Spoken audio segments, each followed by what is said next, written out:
ವಿದ್ಯುತ್ ಶಾಕ್ನಿಂದ ಕಾಡಾನೆ ಸಾವು. ಚಿಕ್ಕಮಗಳೂರು ಜಿಲ್ಲೆ ತರೀಕೆರೆ ತಾಲೂಕು ಭದ್ರಾ ಅಭಯಾರಣ್ಯದ ಬಿ ಗುರುಪುರ ಗ್ರಾಮದ ಬಳಿ ಭಾನುವಾರ ರಾತ್ರಿಯಷ್ಟೇ ಆನೆ ದಾಳಿಯಿಂದ ರೈತರೊಬ್ಬರ ಸಾವು ನಡೆದ ಒಂದು ದಿನದ ಅಂತರದಲ್ಲಿ ಭದ್ರಾ ಅಭಯಾರಣ್ಯ ತಣಿಗೆಬೈಲು ವಲಯಾರಣ್ಯದ ಬದಿಯಲ್ಲಿರುವ ಸಂಧ್ಯಾ ಕಾಫಿ ತೋಟದ ಸರಹದ್ದಿನ ಮೂಲಕ ನಂದಿಗಾವೆ ದಂಡುಬಿಟ್ಟಹಾರ ಗ್ರಾಮಗಳಿಗೆ ವಿದ್ಯುತ್ ಸಂಪರ್ಕ ಕಲ್ಪಿಸಲು ಅಳವಡಿಸಲಾಗಿದ್ದ ವಿದ್ಯುತ್ ಮಾರ್ಗಕ್ಕೆ ವಿದ್ಯುತ್ ತಂತಿ ತಗುಲಿ 35 ವರ್ಷ ಪ್ರಾಯದ ಗಂಡಾನೆಯೊಂದು ಮೃತಪಟ್ಟಿರುವ ಘಟನೆ ಮಂಗಳವಾರ ನಡೆದಿದೆ.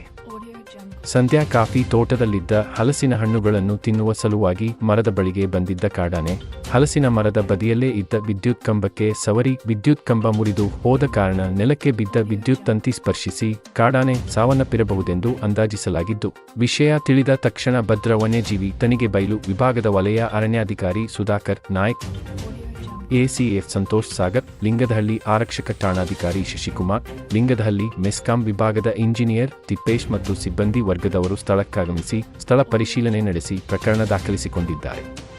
ಹಲಸಿನ ಹಣ್ಣಿನ ಆಸೆಗಾಗಿ ಬೇಸಿಗೆ ಸಮಯದಲ್ಲಿ ಕಾಡಾನೆಗಳು ಗ್ರಾಮದೊಳಗೆ ಮತ್ತು ರೈತರುಗಳ ಜಮೀನುಗಳಿಗೆ ದಾಳಿ ಮಾಡಿ ಹಲಸಿನ ಹಣ್ಣು ಮತ್ತು ಮಾವಿನ ಹಣ್ಣುಗಳನ್ನು ತಿನ್ನುವುದು ಸರ್ವೇಸಾಮಾನ್ಯವಾದುದಾಗಿದ್ದು, ಹಲಸಿನ ಹಣ್ಣನ್ನು ತಿನ್ನುವ ಭರದಲ್ಲಿ ಪಕ್ಕದಲ್ಲೇ ಇದ್ದ ವಿದ್ಯುತ್ ಮಾರ್ಗಕ್ಕೆ ಬಳಸಲಾಗಿದ್ದ ಕಂಬದ ಮೇಲೆ ಬಿದ್ದಿರುವ ಕಾರಣ ವಿದ್ಯುತ್ ತಂತಿಗೆ ಸಿಲುಕಿ ಆನೆ ಸಾವನ್ನಪ್ಪಿರುವುದು ದುರದೃಷ್ಟಕರವಾದುದಾಗಿದೆ ಎಂದು ರಾಜ್ಕುಮಾರ್ ದೂಪದಖಾನ್ ಗ್ರಾಮಸ್ಥರು ಹೇಳಿದರು. ವರದಿ ಸೊಲ್ಲಾಪುರ ಎಸ್ ಶಿವಮೂರ್ತಿ, ಅಜ್ಜಂಪುರ ಟಿವಿ 13 ಕರ್ನಾಟಕ.